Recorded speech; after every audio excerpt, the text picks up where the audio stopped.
A gente começa agora um novo episódio da nossa série de leitura dos russos e a gente vai dar continuidade à leitura aqui do Crime e Castigo. E antes da gente começar esse episódio, faço um pedido especial aí para cada um de vocês, para que se inscrevam no canal caso não sejam inscritos e principalmente que me ajudem a divulgar esses vídeos que eu estou fazendo dos russos, das leituras filosóficas, meu canal como um todo, para que cheguem mais pessoas. Se você conhece alguém que pode se interessar por esse tipo de análise aprofundada, então peço que compartilhe, mostre aí meu canal, envie o primeiro vídeo dessa série de leitura dos russos e fala, vai lá assistir, você não queria ler Dostoiévski ou você não leu e gosta, vai lá dar uma olhada, ver se você se interessa, ver o que você acha da abordagem desse tal de Vitor aí. Enfim, tenho certeza que as pessoas que chegarem nesses vídeos vão se interessar sim, tenho grande convicção de que estou entregando algo aí que possa gerar algum valor para a comunidade como um todo, para todas as pessoas que se interessam por essas leituras, então me ajude, faça chegar em mais pessoas. E dito isso, vamos já ir direto ao ponto, vamos falar do Crime e Castigo. E esse vídeo talvez fique até mais longo do que os últimos, os meus vídeos no geral vêm sendo bastante longos, até me digam aí se vocês gostam desses vídeos mais longos, se vocês gostam às vezes que eu divida em mais partes, ao invés de publicar um vídeo de 1 hora, 1h30, dividir em videozinhos de 15, 20 minutos, às vezes para ser postados ali com mais frequência e tudo mais, apesar de que a frequência deu uma melhorada recentemente, tô postando aí mais de um vídeo por semana, mas me digam aí o que vocês acham, gostam dos vídeos longos, vídeos mais curtos, comentem aí. Mas esse vídeo vai ser longo, ainda não recebi os seus comentários, então vai ser longo, a gente vai tratar de 2 capítulos, os 2 primeiros capítulos da parte 2. Enfim, o que aconteceu no final da parte 1? O assassinato. Acho que não tem como se confundir, se esquecer, é um dos pontos culminantes da obra, e é interessante como que uma obra de crime e castigo, você imagina que falar, Raskolnikov ele vai matar 2 pessoas, a velha e a irmã dela, a pessoa que nunca leu o livro vai pensar, nossa, você me deu um spoiler do final do livro, você, final do livro nada, o que acontece na página 100, Iniciozinho do livro isso já acontece, agora você tem 500 páginas faltando ainda, e aí que você realmente vai ver o que é a obra, a partir de agora que de fato o livro começa, parece que a primeira parte foi um prefácio, aconteceu o assassinato, agora de fato começa o livro. E a gente já começa aqui essa parte 2 no meio dos delírios da personagem, E é interessante porque Raskolnikov foi para o apartamento de Aliona Ivanovna muito guiado por um determinismo, Parece que mãos invisíveis o conduziam como se fosse um fantoche até lá, Ele sente que está indo de fato ali para sua condenação de morte, Ele é um condenado à morte que está indo direto para a guilhotina, para o paredão de fuzilamento, Ele está de fato se entregando a esse destino, mas há um fundamento racional que o guia. Ele criou ali certos alicerces, de fato intelectualmente construídos, uma edificação de um conceito radicalmente racional, em tese, que o motiva, que o impele à ação. Então parece, no fundo ali do seu intelecto, que ele está agindo, na verdade, de maneira justa. Ele criou essa ideologia a partir da qual, se ele está eliminando uma pessoa ruim, uma pessoa nociva do mundo, para que se utilize daquilo para um sentido melhor. Ou seja, você pode matar uma pessoa para salvar 100, tem um trem desgovernado indo na direção de 100 pessoas, você puxa uma alavanca, consegue mudar a direção ali dos trilhos, ele vai matar só uma. Essa ideia utilitarista do bem maior e etc. Isso foi construído de uma maneira bastante minuciosa no seu intelecto. Ele estava muito bem armado no sentido moral da sua conduta. Na sua cabeça ele não estava cometendo crime algum.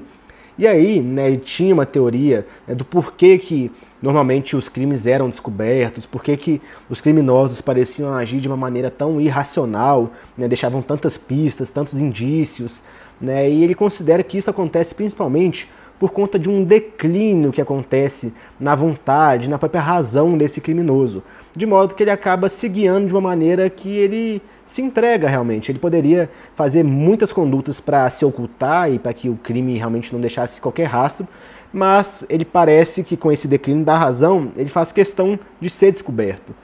E como Raskolnikov considera que a conduta dele não é criminosa, ele está realizando algo justo no sentido utilitário da conduta, no sentido da ideologia que ele edificou para realizar conforme um molde moral aceitável na sua cabeça, então se não é crime ele não vai ter esse declínio.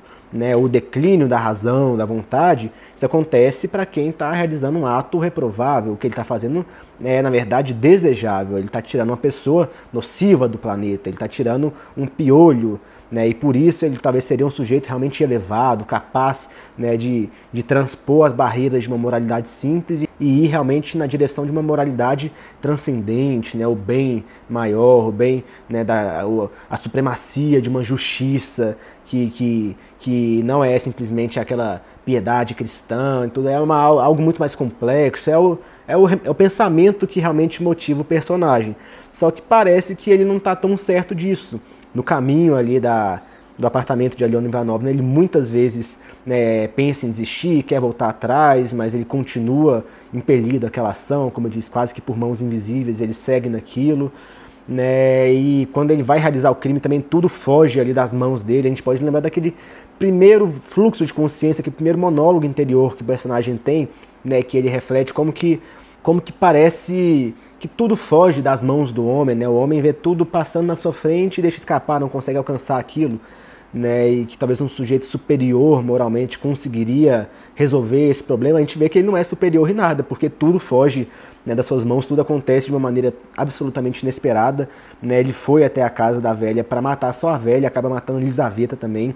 E o modo com que ele mata Elizaveta é uma coisa hedionda, absurda, extraordinária, né? É um dos pontos mais chocantes de toda a obra. Ele simplesmente decepa a cabeça, né? Joga o machado ali com a parte cortante direto no crânio, fende ali o crânio da pobre da mulher, uma mulher indefesa, né? Que nem chega a colocar a mão ali, né, para tentar amparar o machado, não se defende, fica o tempo todo como que a soluçar, não consegue sequer chorar, emitir um som de verdade, fica só, né, meio que, né, jogada no chão, olhando nos olhos do seu assassino sem conseguir agir, né, uma coisa, né, absurda. E aí ele consegue fugir, né, a gente se lembra que dois homens, né, acabam parando ali na porta, tentam bater, quase arrombam de tão desesperados ali, é uma coisa, é realmente um suspense, né, quase um romance policial, né, mas Raskolnikov consegue fugir, né, quando eles descem até, né, a entrada ali do prédio para chamar um guardinha, um porteiro para abrir a porta. Ele consegue aproveitar a brecha ali, desce, entra num apartamento que estava sendo pintado, reformado, que por acaso os pintores saíram dali correndo, como numa brincadeira, parece uma coisa, né, um pouquinho infantil, né, vou te agarrar, não sei o que, o outro sai correndo, enfim, o apartamento fica vazio, ele consegue entrar lá dentro, se esconder, e aí depois que todo mundo já subiu, ele foge sem ser reparado. Né, e quando ele chega ali no apartamento, já devolveu o machado, já está ali mais ou menos limpo do sangue, ele entra num colapso mental absoluto. Tá? Assim que ele entra, né, ele se tranca ali, o que não era comum, ele costumava ficar, né, com a porta aberta, qualquer um podia entrar, né, ele se tranca ali e ele diz que se de alguma forma alguém entrasse naquele cubículo naquela hora, ele provavelmente ia dar um grito. Né? Ele teve um colapso completo, ele já não era um ser humano, né, foi totalmente tomado, né, pelo seu ato. Né, ele que acreditava ter um fundamento racional muito bem desenhado para suas condutas, parece que não tinha essa convicção toda. Né, a própria raiz do seu nome indica essa cisão, né, o Rascol. Né, então, de fato, o personagem está totalmente fora de si, alheio ao mundo, em meio a delírios. Né, é muito interessante né, esse reflexo mental, né, que há na cabeça do personagem, bem no íntimo, no inconsciente, né, como tudo isso se desdobra, né, que é realmente o grande feito dessa obra, a maneira com que, né, o crime repercute na mente do criminoso.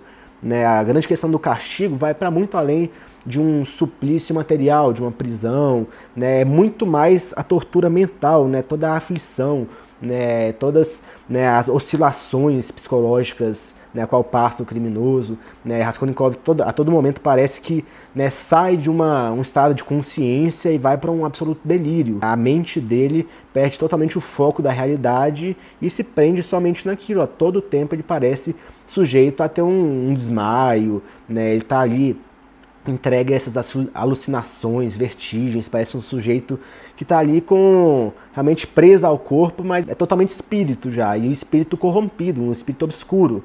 Né? A vida dele se torna trevas absolutas. Né? Então, né, nessa primeira noite de sono, em meio a essa ebulição de pensamentos malucos, sonhos, né, totalmente descontrolados, qualquer som que era emitido ali perto do seu apartamento, coisa que ele já estava habituado, né, ele morava num bairro movimentado, né, provavelmente barulhento, uma coisa desorganizada, a gente já A gente já viu um pouco como é essa São Petersburgo ali nos seus subúrbios, né, nos seus bairros mais pobres, então, né, barulho ali devia ser algo constante, costumeiro, né, a qual ele já estaria adaptado, mas nesse momento, né, de tamanho enervamento, de loucura completa, né, qualquer barulho que era emitido ali próximo do seu apartamento parecia para ele uma explosão, né, uma briga de galo, uma loucura, né, uma coisa realmente inumana. É uma verdadeira loucura que está acontecendo, né, sendo que ele está dentro de uma normalidade, né, a verdadeira ebulição, né, de pensamentos totalmente fora da realidade, totalmente alheios a qualquer concepção de razão, aquilo tudo estava na cabeça dele, né, os sons estavam normais, né, fora do seu apartamento, né, o modo como eles eram recepcionados por esse sujeito já entrega um colapso mental é que realmente se diferiam. Então vamos ver como que isso começa a ser exposto, né, ele já no meio dessa loucura ele parece que emerge, né, para a razão e se lembra de tudo que ele cometeu, se lembra de tudo que aconteceu, das mortes, né, vamos ver como que Dostoiévski escreve isso aqui. No primeiro momento, pareceu-lhe que ia enlouquecer. Cingiu um frio terrível, mas o frio também provinha da febre, que começara havia muito. Durante o seu sono delirante, os calafrios eram tais que por pouco não lhe saltavam os dentes da boca, e tudo nele era um tremor sacudido. Né? Então o corpo já começava a desaparecer também, já começava a ser entregue, né, diante do seu colapso mental, diante, né, dessa irrupção ali dos seus nervos. Né, o corpo não resistia a isso. E quando ele tem essa certa clareza, quando ele realmente entende o que ele fez, ele tá como que um salto, né, do seu divã, ele realmente acorda para a realidade, ele entende que ele está ali ainda com resquícios do crime, né, resto de sangue na sua roupa, com todos os objetos ali ainda consigo, e ele começa a agir, né, num desespero. Ele, né, como que um maluco começa a tirar a roupa, né, ver se tem qualquer vestígio de sangue, cada fiapinho ali que tem um pouquinho de sangue, qualquer coisa, ele já começa a cortar, né, pega ali uma navalha, vai tirando tudo, arranca esse pedaço, arranca aquele, tira esse fiapo, tira aquilo, né, e aí ele se lembra que ele estava ainda com os objetos no bolso, né. É interessante como que a questão da materialidade financeira do seu crime, a gente se lembra que um dos fatores que parece que o motivaram era a questão financeira, né? Ele queria pegar ali o dinheiro da velha, que seria uma velha rica, né, usurária, né, agiota, né? Então ele pegaria aquele dinheiro para bancar os seus estudos, né? Aquela questão utilitarista, né, de tirar de uma pessoa má, dar para uma pessoa boa, né, gerar um bem maior, gerar um ganho até social mesmo.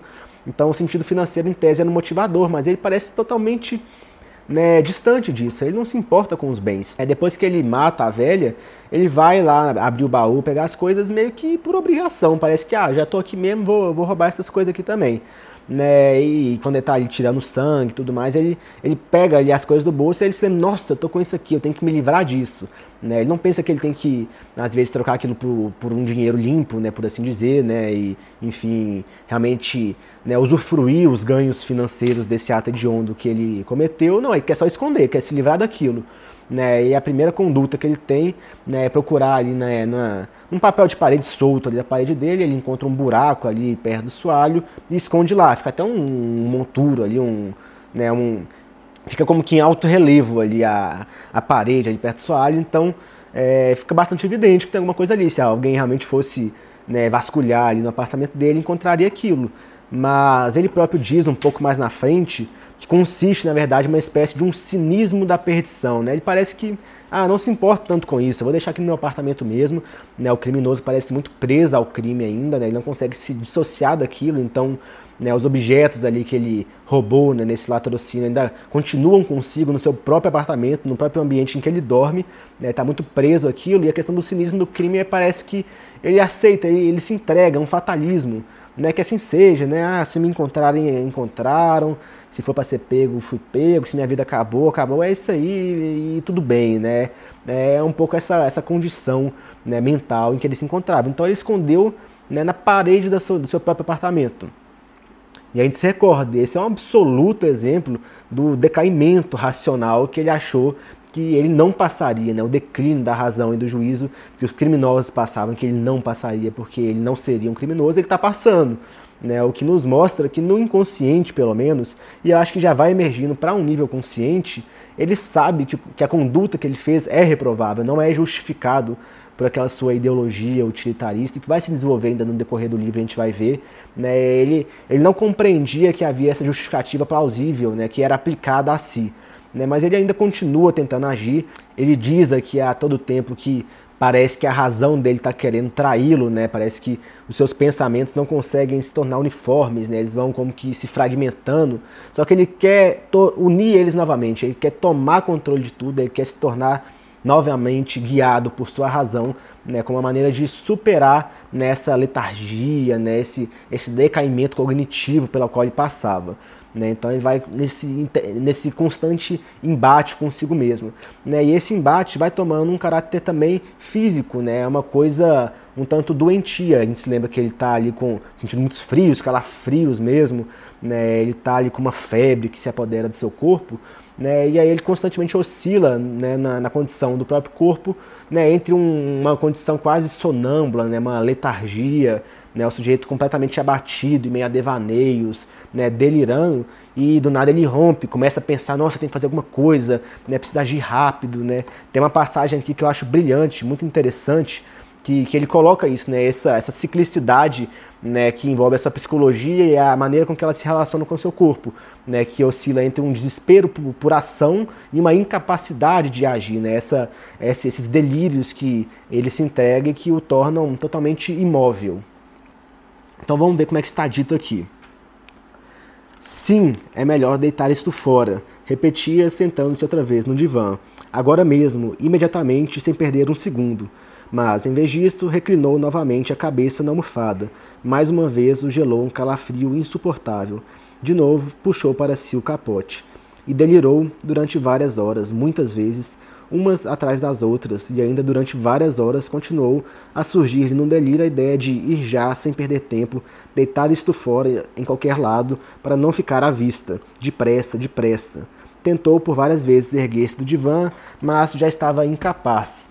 Né? Então é esse embate entre o sujeito que ele quer realmente superar, né, esse abatimento completo, mas o corpo é incapaz, ele está entregue à sua culpa, né? Ele entende que o que ele fez é um absurdo, o corpo ele não quer fugir na medida em que ele reconhece a sua culpa, na medida em que ele vê todo o absurdo dessa existência, ele realmente se desapega de qualquer razão, de qualquer motivo na sua vida, né, qualquer justificativa do por que continuar vivo, por que fugir, parece que tudo se esvazia, né, e enfim, né, esse cinismo da perdição é absolutamente definido, né, por essa forma com que o corpo se desabilita a agir. E além disso, toda vez que ele toma consciência dos seus atos, ele parece realmente, né, ser conduzido ao uso racional ali da sua mente, né, ele parece que entra num desespero completo, né, um surto total. Ele parece que está constantemente perseguido, né? Vão descobri-lo, né? É realmente essa crise do pânico pela qual ele passa,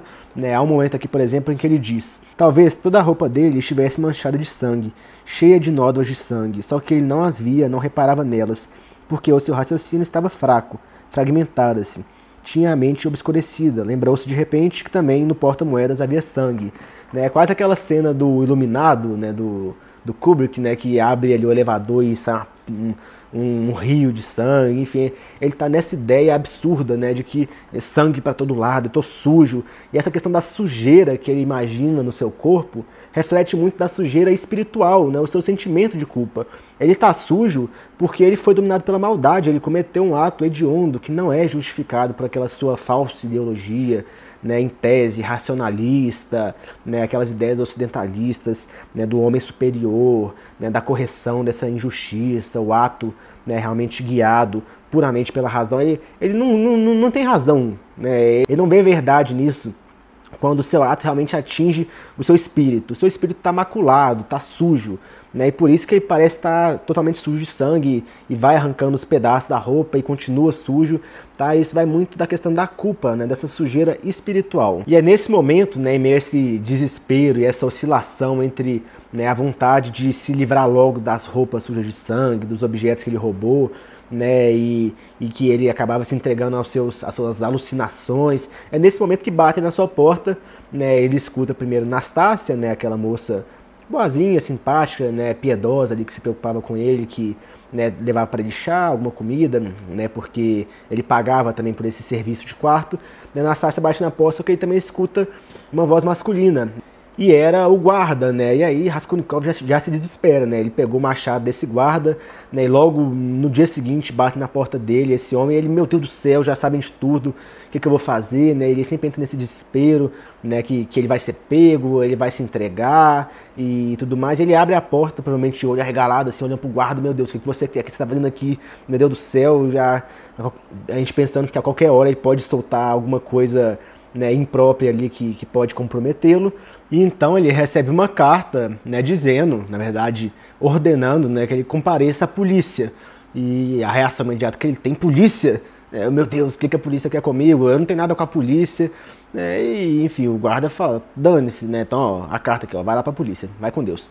E então Nastácia conversa ali um pouquinho com ele, preocupada, né, compadecida, ela vê que ele tá realmente muito adoentado, né, o sujeito tá completamente destruído moralmente, né, e fisicamente também, como eu disse. Nessa dualidade platônica corpo e alma se confundem em Raskolnikov, e ele sofre também no corpo aquilo que ele padece intelectualmente. Então o puro intelecto nele coexiste com a pura corporeidade. Então ela vê, né, nessa feição, né, doentia de Raskolnikov e se compadece, né, esse cristianismo simples, né, essa piedade realmente desinteressada, uma compaixão pura que ela sente, se preocupa com ele, né, nossa, se deita aí, enfim, vai descansar um pouco. E ele sempre desesperado, né, eu tenho que ver o que é isso, o que a polícia quer comigo. E é interessante o modo como ela vê a pessoa de Raskolnikov, em uma mão agarrando aqueles farrapos que ele estava cortando, né, que estavam ali sujos de sangue, que ele estava como um doido ali, cismado, arrancando qualquer mínimo vestígio que parecesse condená-lo, né, qualquer mínima prova que pudesse existir ali de sangue no seu corpo e tudo mais. Ela vê ele segurando aqueles farrapos em uma mão e a carta na outra. Né, o que dá um pouco essa dualidade, né, a carta ali representando a polícia, a justiça, né, e aqueles farrapos indicando, né, a sua culpabilidade, indicando aquele ato que ele cometeu. Só que, evidentemente, ela não vê nos farrapos, né, indício de um crime, né, ela vê naquilo, na verdade, indício de uma doença, né, você está muito mal, meu amigo, larga esses farrapos, você está que nem um mendigo, segurando aí, né, esses pedaços aí de uma roupa destruída, né, como se fosse um tesouro. Coitado, né? Ele vê nos farrapos dele um tesouro. Você tem que se tratar, né? Mais ou menos o que ela tá pensando, mas ele não tá muito aí para conversa, para sugestões morais, e vai para a polícia. E é interessante como antes de ir para a polícia, né, ele se ajoelha no chão e quer rezar. Faz isso como no ímpeto. Ele quer procurar, né, no auxílio de Deus, né, realmente esse amparo. Ele tá sozinho no mundo, né? Então ele vai ali se rezar. Mas, né, o niilismo ali reaparece na sua cabeça, aquele cinismo completo que ele tinha, a ideologia de que ele é realmente o centro do mundo, o centro do seu próprio universo, né? Então ele dá risada, né? Nossa, que ridículo, né? Eu fui rezar aqui para pedir misericórdia, né? Sendo que na verdade tudo é relativo, né? Tudo está sob o controle do homem, o homem é o centro de todas as coisas, né? Então, né, uma questão meio protagórica, né, no sentido filosófico. Então, o que eu estou falando, né? Não há sentido superior, não há causa imaterial. Né, se há causa material, é uma causa demoníaca ou algo do tipo, então, né, eu vou rezar pra quê? Deixa eu ir na polícia aqui logo ver o que está acontecendo. Então, ele se dirige, né, até a secretaria ali, e o episódio todo é um tanto kafkiano, lembra bastante o Processo, porque ele chega ali até o local, ele faz um caminho, ele passa ali, né, perto da casa de Aliona Ivanov, onde ele cometeu o crime, e aquilo dá algum certo arrepio nele, né, ele volta às lembranças do que ele cometeu. Né, e quando ele chega ali na secretaria, na polícia, ele vai subindo as escadas, é muito tumulto, movimentação, as escadas estreitas, com resto de comida, uma coisa abafada. Ele chega lá e ele não procura orientação, né? Ah, olha só, recebi essa carta, o que eu devo fazer? Não, né? Lembra muito o Processo, né? Ele simplesmente vai avançando, vai passando de sala em sala, vê um povo mal vestido, ele não pergunta nada, não se informa, vai seguindo, né? Como que ele está totalmente entregue ao destino, ele é impotente, ele, sabe, ele ao mesmo tempo que é absolutamente potente, porque é a sua própria vontade que o guia em alguma medida, mas ele é impotente porque ele não sabe o que ele está fazendo, ele está só indo. A gente já discutiu muitas vezes a respeito da questão das ações inconscientes que o guiam, como que muitas vezes Raskolnikov está andando pela cidade, nem sabe onde ele está indo, e do nada ele para em algum lugar e aquilo parece ter algum sentido, né? Parece que ele não é livre para agir, ele está sempre, né, agindo de uma maneira que não é racionalmente definida, né? E então ele finalmente chega a um local em que ele apresenta ali aquela carta que foi entregue e ele é direcionado realmente ao local devido. E antes dele chegar lá, ele passou por uma série, né, de novo, de contradições mentais, de crises nervosas, né? Ele chega a um ponto em que ele fala, né, se me perguntarem qualquer coisa, é capaz que eu diga, me entregue, né? Em outra hora ele toma uma decisão definitiva, né? Né, vou chegar ali diante do delegado, policial, vou me jogar de joelhos e confessar tudo que eu fiz. Né? Então ele está o tempo todo ali, né, tomando essas decisões, e depois ele volta atrás, né? Ele está totalmente cindido, ele não tem qualquer convicção de nada, né? A mente dele já está num colapso, que é uma coisa assim fantástica, como que um ser humano chega a esse ponto, né, em que ele não consegue pensar nada por 10 segundos que seja, né, que logo em seguida ele se contradiz, logo em seguida, né, ele age de uma maneira contrária ao que ele tinha idealizado na sua cabeça. Então, assim, a condição mental, né, física é algo patológico e é realmente fantástico como Dostoiévski nos entrega isso, porque a gente entra nessa cabeça, né? A gente tem as nossas loucuras aí, né, muitos de nós aí fazendo psicólogo, não sei o que, mas gente, o que a gente, né, presencia entrando na cabeça, né, desse assassino, desse sujeito que se cria tão capaz, né, de idealizar algo sólido, uma crença robusta, que justificaria os atos mais hediondos, como que ele está totalmente entregue, né, a essa indeterminação dos seus próprios pensamentos, é fantástico. Ele não tem controle de nada, ele não controla o que ele pensa, ele não controla o que ele decide, ele não controla onde vai, né, ele simplesmente está vivendo em meio a um caos, a uma vida de turbulências inimagináveis. E pois bem, vamos de fato agora ao episódio, né, da delegacia ali, da polícia, ver o que acontece, o que os policiais queriam com ele. E assim que ele chega na sala em que estava o secretário, ele vê ali uma moça um tanto espalhafatosa ali, um vestido chamativo, até meio barulhento ali, o roçar das muitas sedas, né, com muito perfume, é uma coisa excessiva mesmo, né? A gente descobre que é uma mulher alemã, e que tá ali muito agitada, né? Ela cumprimenta, faz deferência para todo mundo, né? E não consegue se comunicar direito, coitada, e os policiais acabam se aproveitando ali um pouco desse desespero, dessa desorientação que a mulher, né, tá apresentando, né? Ele chega ali e ele já vê logo um certo descaso. O secretário vê Raskolnikov chegando e fala, ó, calma aí, né? Daqui a pouco a gente conversa, né? Então Raskolnikov já vê aquilo e fala, parece que eles não tratariam assim alguém que é um assassino. Né? Do mesmo modo, quando foi apresentada a carta, né, chegou, né, o guardinha ali para entregar a carta com indiferença, já parecia para ele que não era uma coisa tão séria. Né? Então, quando o secretário diz para ele aguardar, né, ele já começa a idealizar, poxa, o que será que é então? Parece que eles não me descobriram, parece que eles não estão aqui querendo me prender ou coisa do tipo, porque senão eles teriam tomado uma conduta muito mais enfática, né? Ele chega, recebe uma cartinha, chega lá, o secretário fala para ele aguardar um pouco, tudo mais. Né, há uma certa indiferença, ele não entende o direito o que está acontecendo e aceita, e começa a ver um pouquinho, né, toda a cena que se desenrola aí com essa mulher espalhafatosa, essa alemã. Não é algo de grande relevância, mas cria ali uma ambientação interessante, é um episódio até curioso.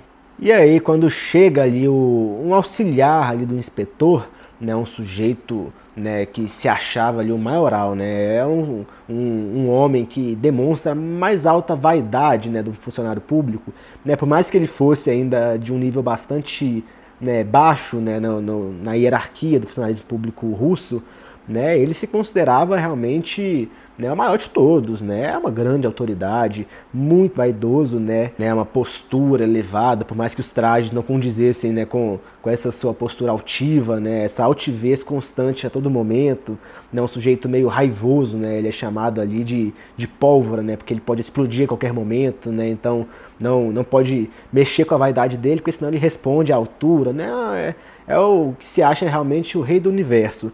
Ele aparece ali, os bigodinhos enrolados, tudo mais, e aí Raskolnikov, né, um profundo niilista, um profundo desprezador da autoridade, né, um hiper vaidoso, mas que não se dá muito bem com vaidades alheias, né, ele já encara o sujeito ali com provavelmente algum ar de desprezo, né, e aí né, esse auxiliar ali do inspetor não reage bem, né, o que você está me olhando aí, o que foi, né, o que há aqui comigo? Né, e Raskolnikov não atura bem isso, né, ele já está meio consciente de que ele não é ali o suspeito de um crime, nem nada do tipo, né, e ele se entrega ali em alguma medida a um confronto, né, com esse funcionário vaidoso. E aí explicam para ele que na verdade ele está ali, parece que por algum pagamento que ele não fez, alguma dívida em dinheiro, e aí realmente, né, a convicção de Raskolnikov, né, se torna mais clara do que nunca. E como eu disse, tudo se potencializa, né, diante de um colapso nervoso absoluto, né, então ele fica muito feliz, ele fica muito aliviado e fala, nossa, agora tá resolvido, pagamento, dinheiro, nossa. Né, o que importa aqui de fato é que eu não estou sendo investigado pelo crime, é um alívio enorme. E aí ele vê ali aquele, né, o auxiliar do inspetor super vaidoso, e aí que ele vai pro confronto mesmo, né. Então, né, o tenente meio com raiva, né, como eu disse, ele quer mostrar a sua autoridade, quer mostrar a sua potência, né, ele fala com raiva, mas a que horas Vossa Excelência foi mandado cá vir? Aqui está escrito às 9, já passa das 11.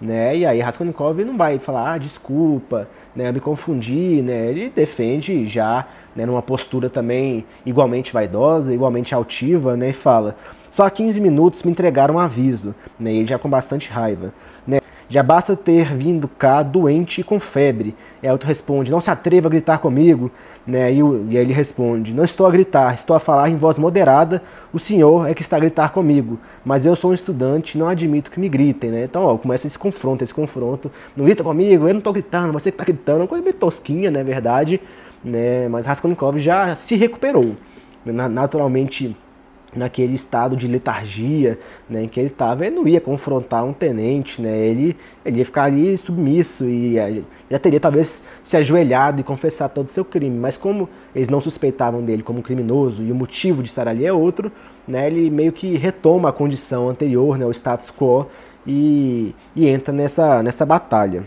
Então o tenente ele tenta censurar ali Raskolnikov, manda ele calar a boca, fala, ó, você está numa repartição pública.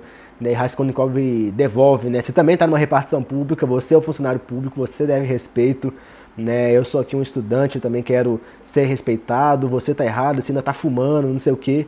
E aí o vaidosíssimo tenente ali, ele acaba extravasando a raiva dele na alemã, que tá ali, que não tá entendendo nada direito, tá perdida, tá ao mesmo tempo sorrindo para todo mundo e só querendo agradar e não quer ter problema com ninguém, parece. E acaba descontando nela, né? Xinga ela. E a cena toda é um pouco cômica, né, um tanto absurda, e é uma tragicomédia ali, e Raskolnikov ele tira sarro daquilo, ele acha engraçado, ele se assusta em alguma medida, né, com essa violência com que o tenente vai contra a alemã, mas ele acha engraçado, né, ele vê a desgraça alheia e fala, oh, que coisa ridícula, nessa falta tirar uma pipoquinha e comer. E é interessante como em alguns momentos ele deixa transparecer ali um desprezo dele por essa classe intelectual, os estudantes, professores, né, como esses subversivos de ideias novas e tudo mais, né, ele fala assim, são assim os escritores, e aí ele olha para o Raskolnikov, né, como se os escritores fossem todos uns vagabundos, porque a história ali da alemã diz respeito aí a uma certa confusão que teve na casa dela com um escritor, um bêbado, enfim, uma briga que aconteceu ali, não tem grande relevância para a história.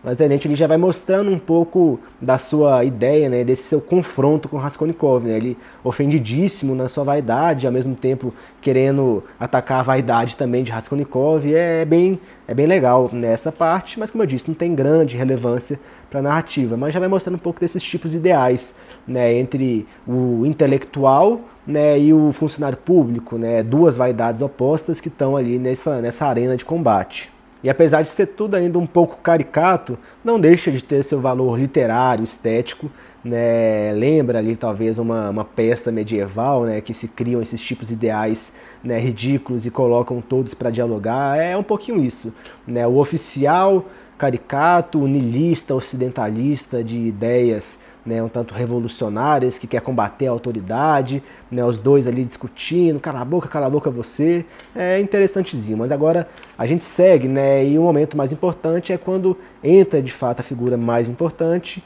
que é o Nikodym Fomitch, né, que é de fato o inspetor do quarteirão, né, o funcionário que estava brigando ali com o Raskolnikov, ele era como que, né, o auxiliar desse inspetor, né, o mais importante mesmo é de fato o Nikodym Fomitch.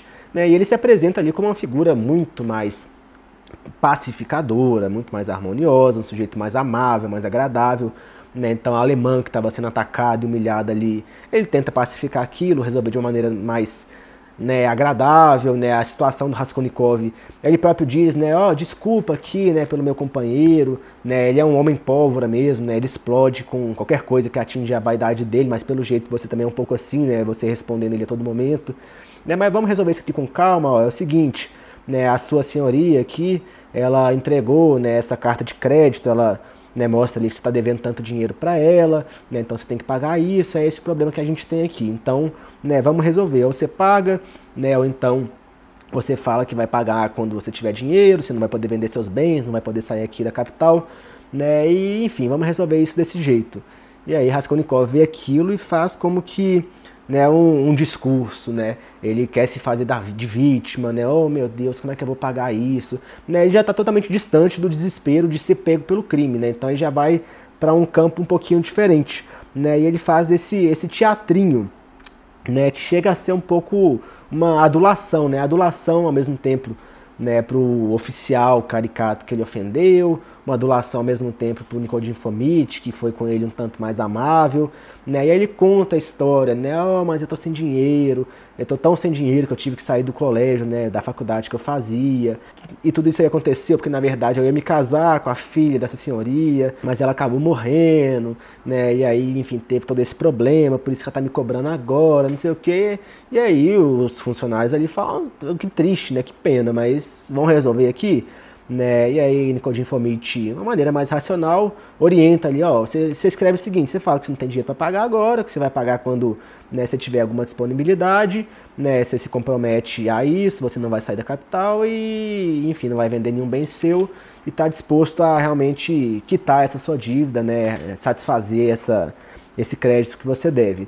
Né? E aí, logo que ele termina de contar essa história, né, ele parece já ser tomado ali por um abatimento estranho, né, o seu coração fica desolado, parece que é tomado de trevas espirituais mesmo, né, em grande parte, né, o que que explica isso, né, eu acho que uma das principais questões que motivam a isso, né, é esse distanciamento que tem o criminoso da sociedade, o modo com que ele, né, enquanto é maculado pela culpa, né, enquanto o espírito tá realmente sujo daquele crime, né? A gente se lembra como que Raskolnikov, né, cismado ali que essa roupa estava suja, tinha sangue para todo lado, ele tinha que tirava cada farrapinho, cada fiapinho que tinha, né, ele ia arrancando com a navalha e tudo mais, né?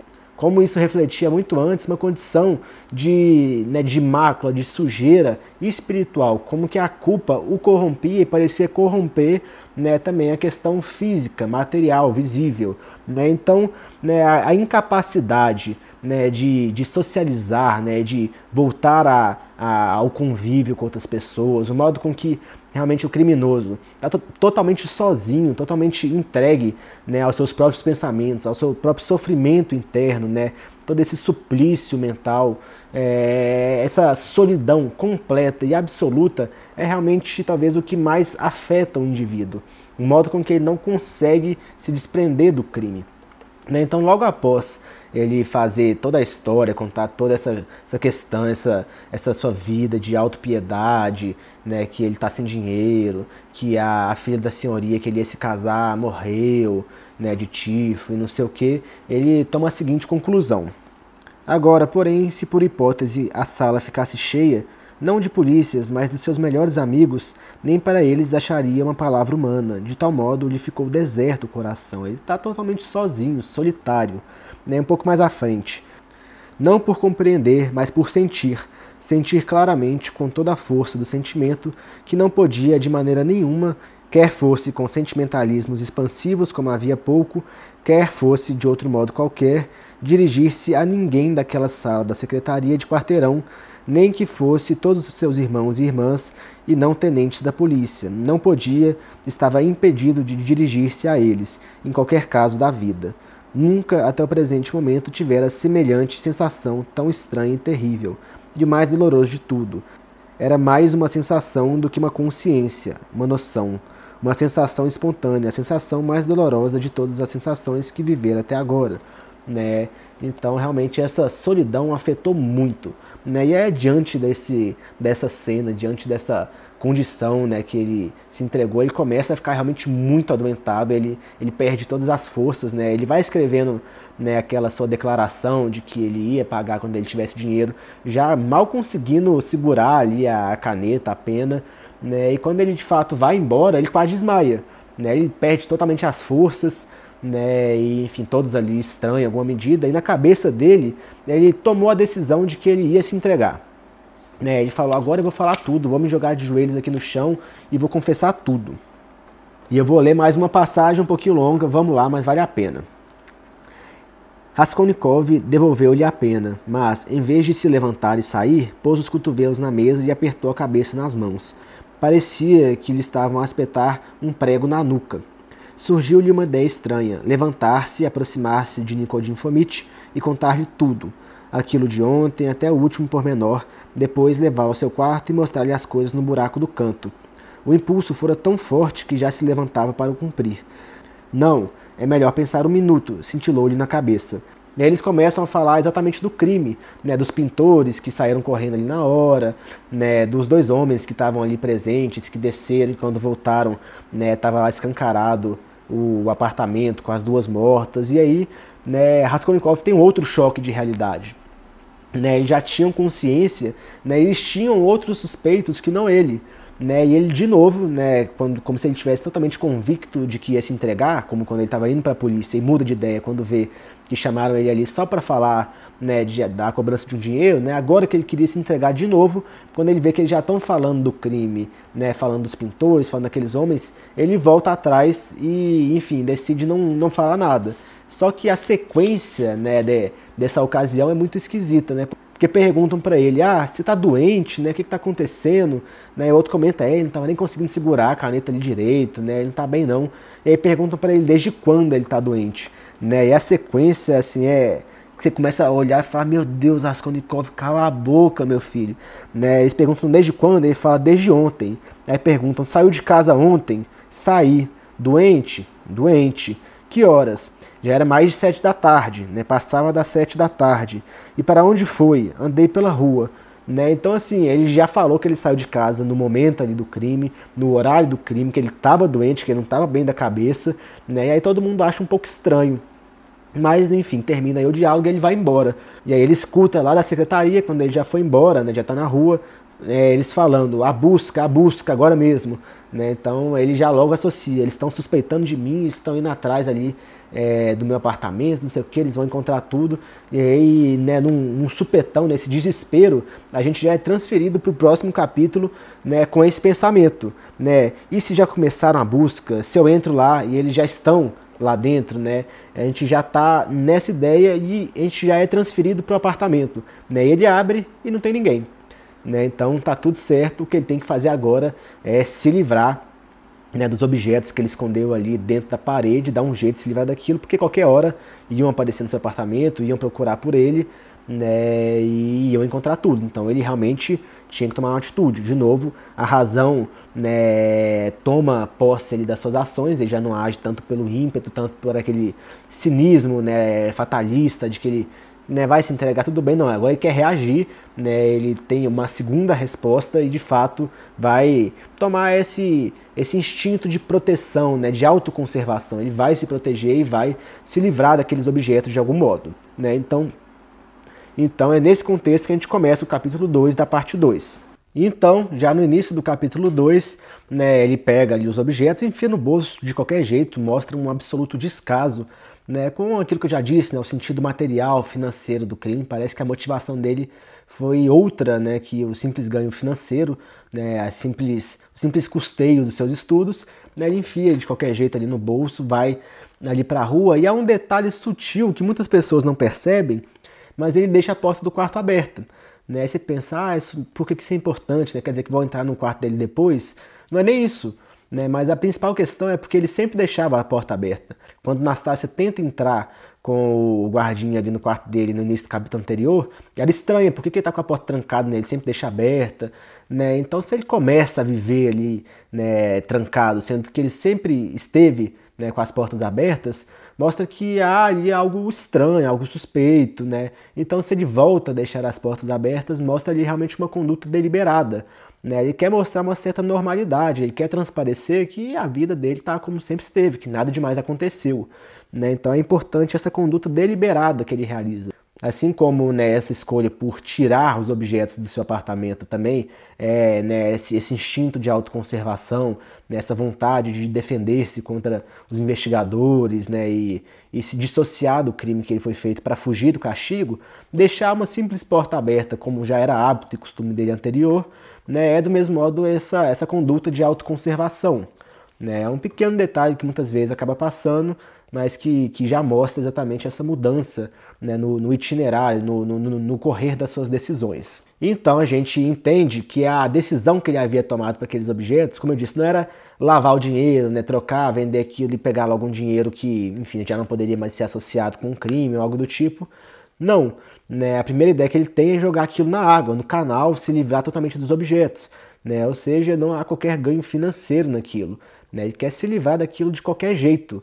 Ele matou, o crime está realizado e parece que toda a intenção do seu ato já foi consumada, né, custear os seus estudos não era de fato o que ele queria, né, ele pensou isso em algum momento, mas não era a verdadeira justificativa, né, a conversa daqueles jovens no bar que a gente foi introduzido alguns capítulos atrás, né, de que o dinheiro da velha podia ser utilizado por estudantes necessitados, não sei o que, aquilo não era realmente, né, a motivação principal dele. Ele queria se livrar dos objetos, né? Então, o sentido material do crime é vazio, é muito mais um crime motivado por uma questão ideológica. Ele quer confirmar uma ideia sua, uma ideia que envolve, né, uma supremacia, né, a questão moral, da moralidade superior, do super-homem. Então, assim, o que mais o guia a isso é a ideologia, não é realmente o sentido material. Então ele segue o seu curso bastante cismado com tudo, né? Ele tem uma mania de perseguição, ele sente como se todos estivessem olhando para ele, e ele não consegue jogar os objetos no rio. Porque em qualquer lugar que ele vai, ele observa ali que tem um barco ali mais na frente, que tem umas moças lavando ali roupa na beira do rio, então ele não consegue, todo mundo vai achar estranho chegar um menino do nada jogar as coisas no rio e ir embora, né? Então ele está muito cismado com esse tipo de coisa, né? E por isso ele acaba não jogando no rio e ele decide, né, esconder eles em um outro lugar, né? E ele acaba encontrando uma região ali que não parece muito inteligente, tá? Na cabeça dele ele pensa, vou ir para muito longe, ir para, né, o mato ali, muito distante da cidade e vou esconder lá.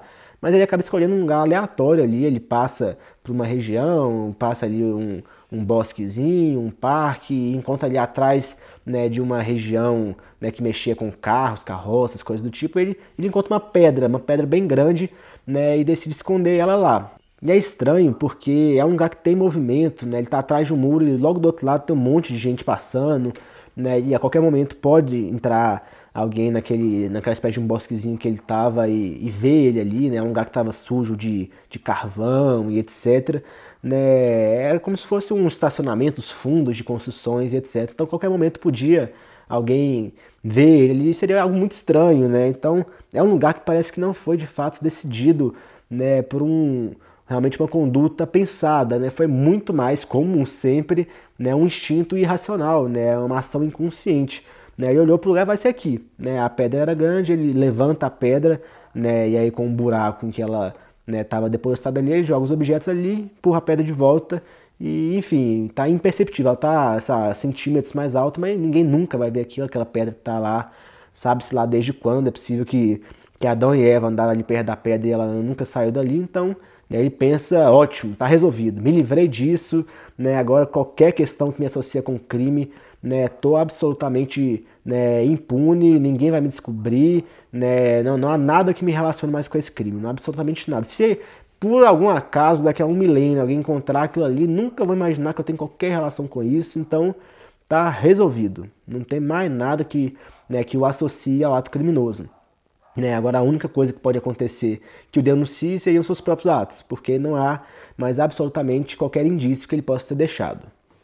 E aí ele segue ali uma caminhada e ele passa, né, pela Alameda em que ele tinha encontrado aquela jovem, né, aquela moça que estava bêbada, né, que estava sendo seguida por um homem que, né, entendeu que o sujeito não queria boas coisas com aquela garota, provavelmente ia abusar dela, e parece que ela já tinha sido abusada, né? Então ele retorna, encontra essa Alameda de novo, e a sua consciência pesa novamente, né? Aquela sensação de liberdade, de felicidade, some completamente de novo, né? Essa obscuridade, né? Essa névoa que parece pairar ali no seu espírito, constantemente, né, destruído pela culpa, aquilo volta.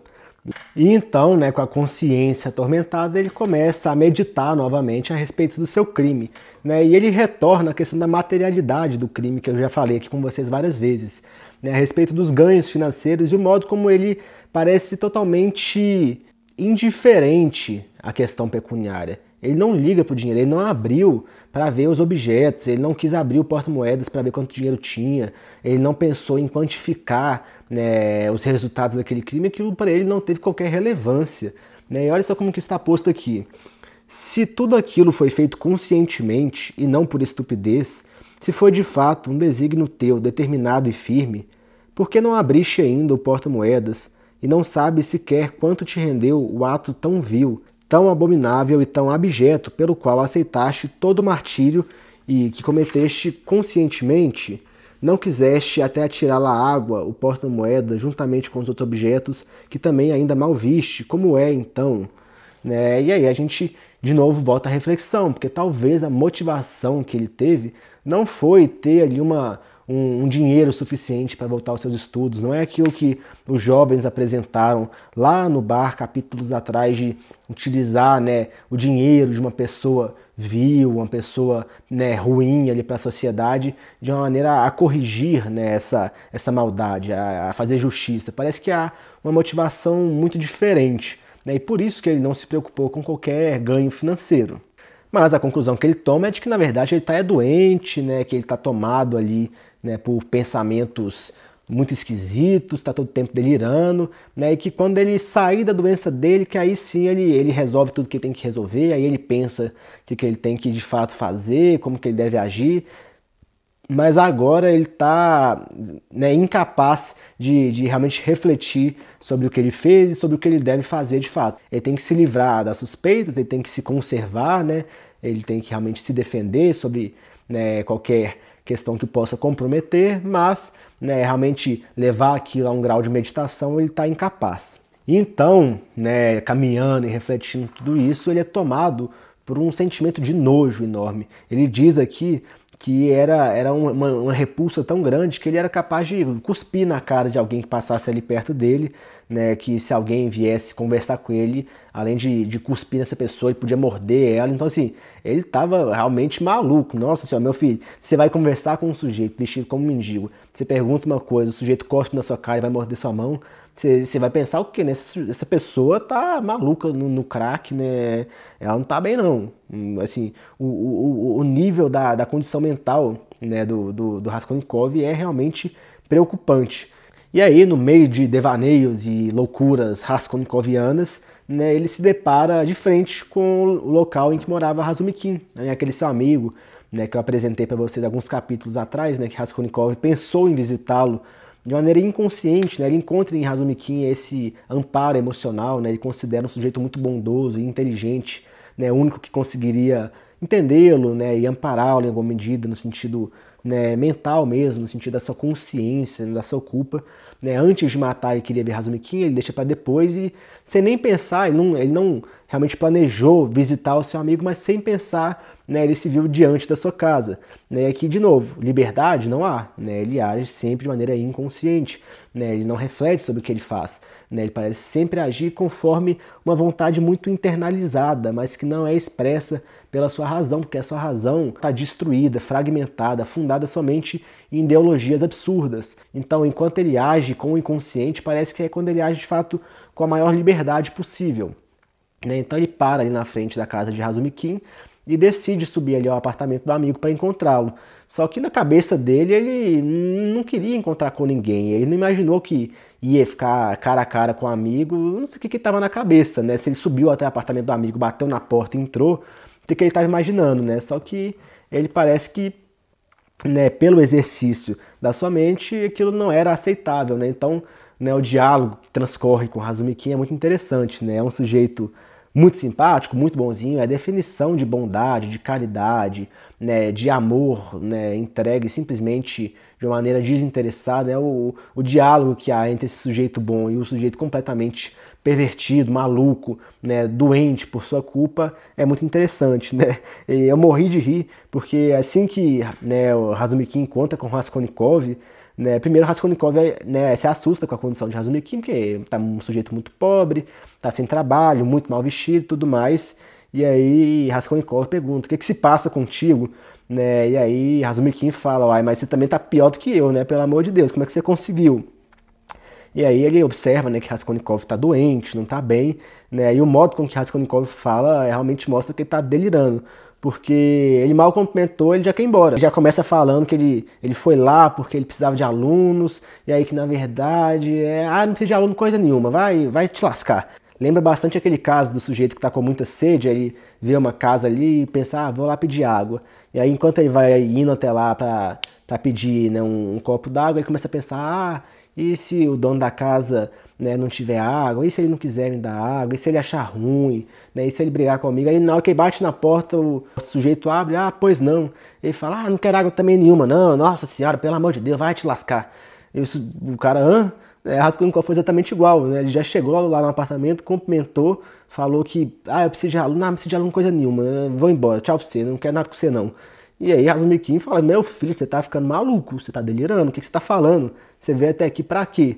Né, você falou que precisava de aluno, mas você já falou que não precisa de aluno, né? E aí é muito engraçado, eu rio bastante com o Razumikin, porque ele é a própria razão, né? O radical do nome dele, né? Se em Raskolnikov, Raskol significa cisão, Razumikin indica a razão, né? A inteligência, ele é a união, né, que é impossível em Raskolnikov. Então ele é unitário, enquanto Raskolnikov é múltiplo, dividido, fragmentário, Razumikin, né, é exatamente o oposto, é a união, né, um conceito de bondade.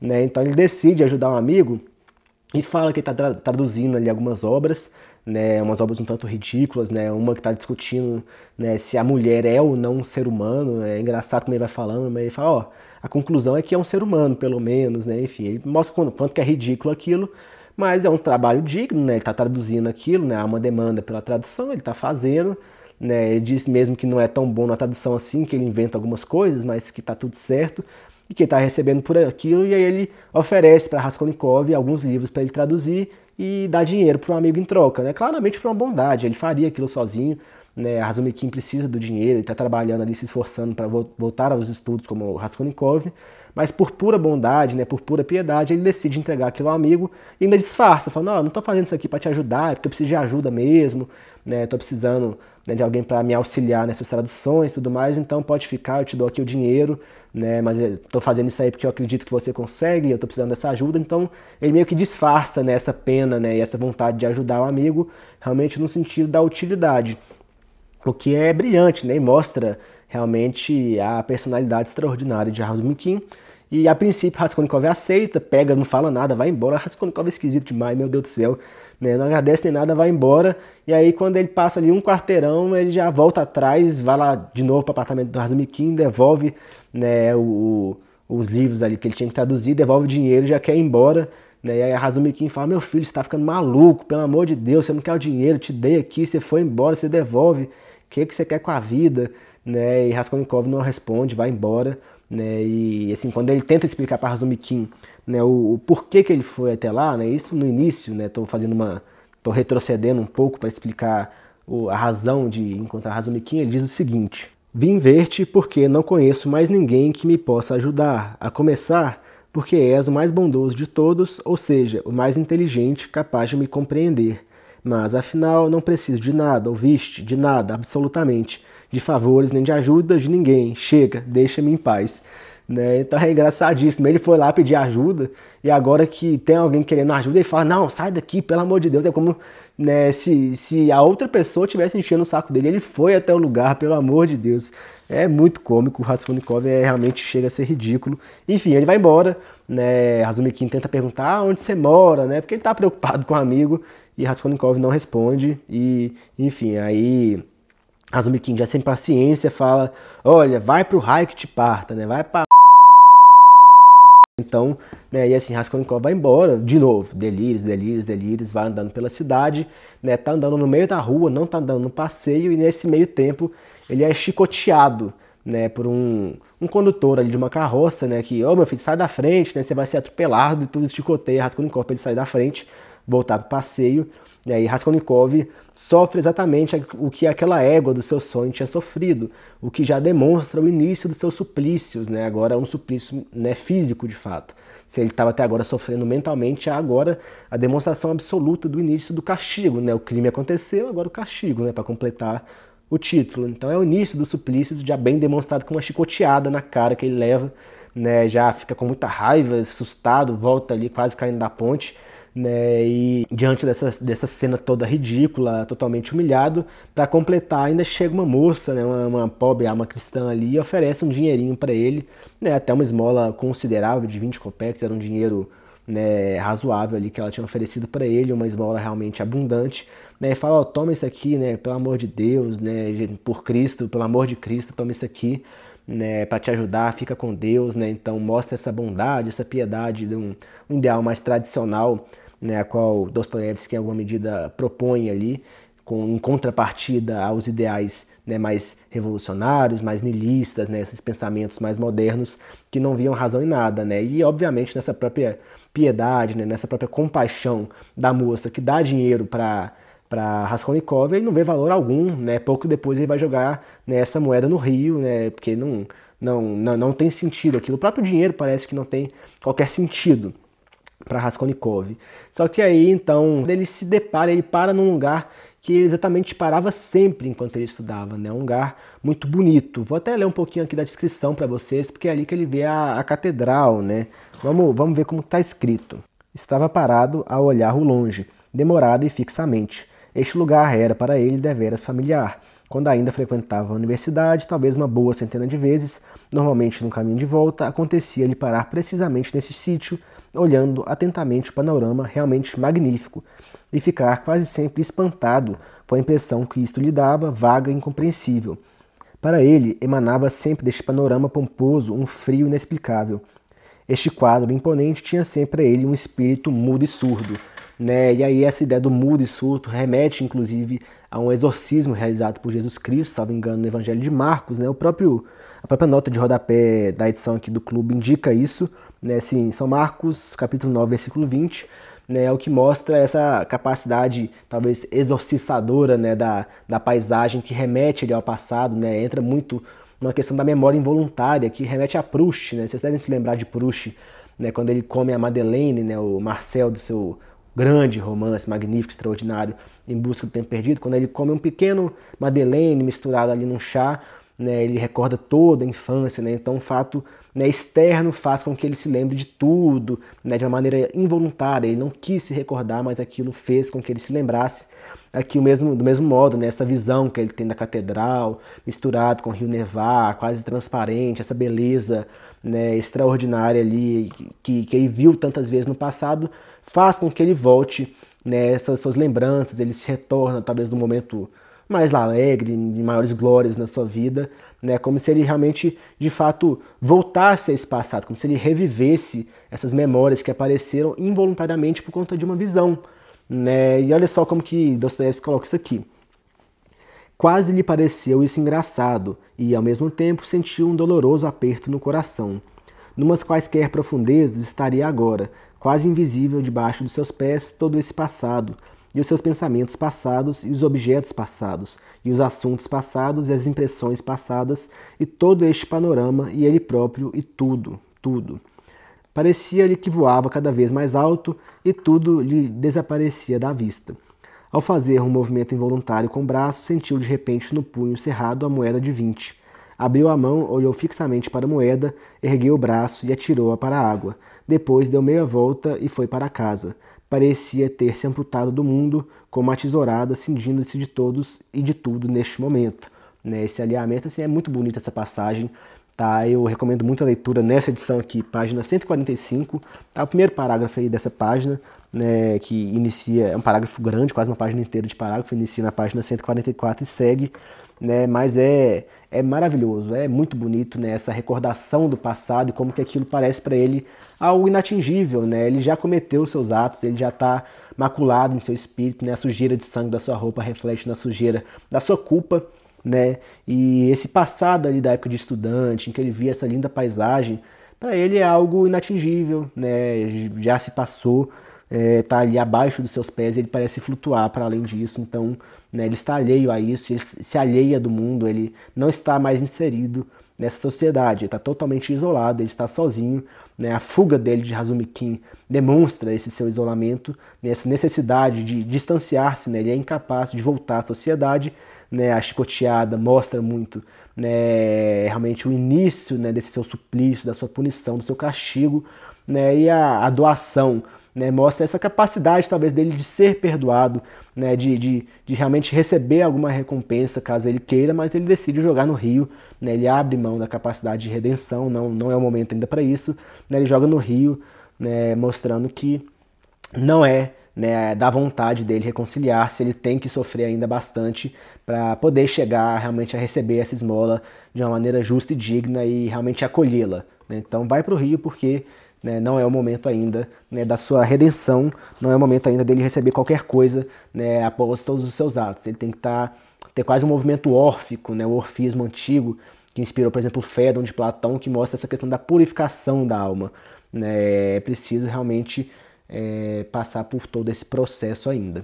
E aí quando ele chega no apartamento, ele tem um delírio extraordinário, assim, ele realmente acredita muito na realidade daquilo. Eu confesso que lendo, eu nunca acreditei que aquilo pudesse ser real, acho que ninguém acredita, todo mundo sabe que é um completo absurdo e que não tem razão de ser, que é um delírio, né? Basicamente que a senhoria dele estava sendo espancada na escada por Ilya Petrovich, né? Aquele sujeito lá, o ajudante do investigador, né? Da secretaria da polícia que ele visitou, aquele sujeito vaidoso que ele discutiu e tudo mais, ele imagina, né, ele realmente acredita, ele vê realidade naquilo, né, esse homem espancando a sua senhoria, a mulher que veio cobrar a dívida, né, batendo com a cabeça dela na escada, ela rolando, e aí um fuzuê, uma confusão, várias pessoas correndo pelas escadas, e todo mundo querendo assistir, ele desesperado, né, achando que ele tinha sido descoberto, que estavam indo ali até ele, né, que havia uma razão de ser, que ele era o próximo depois da senhoria, né, e aí ele quer trancar o quarto, mas ele não consegue, ele não alcança, e é tão pequeno o quarto que ele poderia, esticando assim um braço, trancar a porta, mas ele não tem força para isso. É tamanho abatimento, ele tá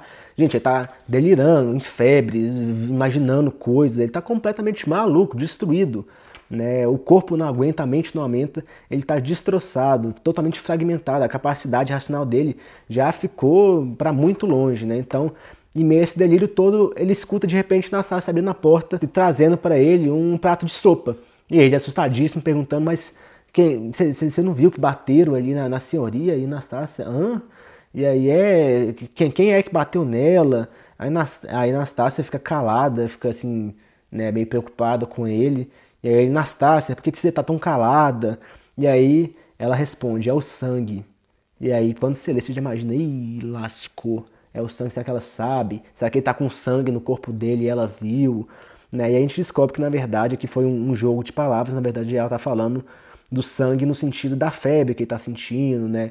O sangue correndo ali no cérebro, no corpo dele, que ele não tá bem, que ele tá passando muito mal, né? E aí, né, a gente vê que não há realmente essa ideia de que ela está o acusando de algo, mas está preocupada com a situação física dele. Então, quase desmaiando, totalmente desamparado, ele pede uma água e toma a água e logo em seguida desmaia, né? Termina do seguinte modo: só se lembrava que deu um gole de água fria e derramou a caneca por cima do peito, depois perdeu os sentidos, né? Desmaiou, e assim termina, né, esses episódios frenéticos, né, esses capítulos extraordinários, né, a absoluta desarmonia pela qual passa o espírito de Raskolnikov, o modo como, né, a sujeira do sangue do corpo, né, foi transportada para a sujeira, para a mácula no seu espírito, né, a culpa que o impregna e o modo como ele não consegue realmente viver, não consegue se desprender do crime, ele está intimamente associado com aquilo, né, e não consegue mais, né, afastar essa harmonia absoluta, crime criminoso. Isso redunda na desarmonia entre corpo e espírito, e por isso, né, toda essa doideira, todas essas alucinações, todo esse absurdo, né, que parece encontrar alguma medida, né, de calma, de pacificação somente em Razumikin. né, essa razão, essa inteligência, esse sujeito mais equilibrado, né, que realmente traz o amparo e o auxílio. Mas então, acabamos esse episódio, lemos os 2 capítulos, capítulos muito densos, capítulos muito bons, né? Realmente, né, assim, toda a primeira parte, essa segunda parte são tão fantásticos, né, no Crime e Castigo, que são talvez uma das melhores sequências que a gente tem na história da literatura universal, né? Parece que não tem qualquer erro aqui, não tem qualquer momento em que o ritmo se perde, né? Quando se perde é intencional, né, quando ele volta no tempo para contar de um caso, né, dos meninos ali do bar, que falam exatamente o que ele está pensando. Isso tudo é importante para construir a ideia, né, do determinismo, ou então a história lá, né, do Marmeladov, né, que é importante para construir toda a ideia da pobreza, da desgraça, né, do fatalismo absoluto, né, o sujeito que é a encarnação da tragédia. Isso tudo é muito, muito importante, né? É uma sequência de capítulos quase perfeita. Mas então, a gente termina por aqui, né? No próximo episódio a gente fala de mais capítulos. Até o momento só consegui falar de 2 capítulos por episódio, tá difícil falar de mais, né? Porque senão os episódios vão dar 2, 3, 4 horas, então, né, tá tendo que ser assim por enquanto. Em algum momento, quem sabe, a gente não chega a 3 capítulos. Tá? Mas é isso, não se esqueçam também de comentar, né, se vocês gostam dos vídeos mais longos, né, se realmente vídeos de 1 hora ou mais realmente agradam vocês, ou se vocês preferem que dividam em vários videozinhos menores, tá? Eu gostaria de ter esse retorno de vocês para saber como eu continuo a gravar. Tá? Algumas pessoas gostam de vídeos mais longos, então me digam aí o que vocês acham. E, enfim, é isso. Não se esqueçam de se inscrever no canal, né, de compartilhar esse vídeo, fazer ele chegar em mais pessoas, né, deixem os seus comentários, me ajudem. E é isso. Grande abraço e até a próxima. Fiquem com Deus.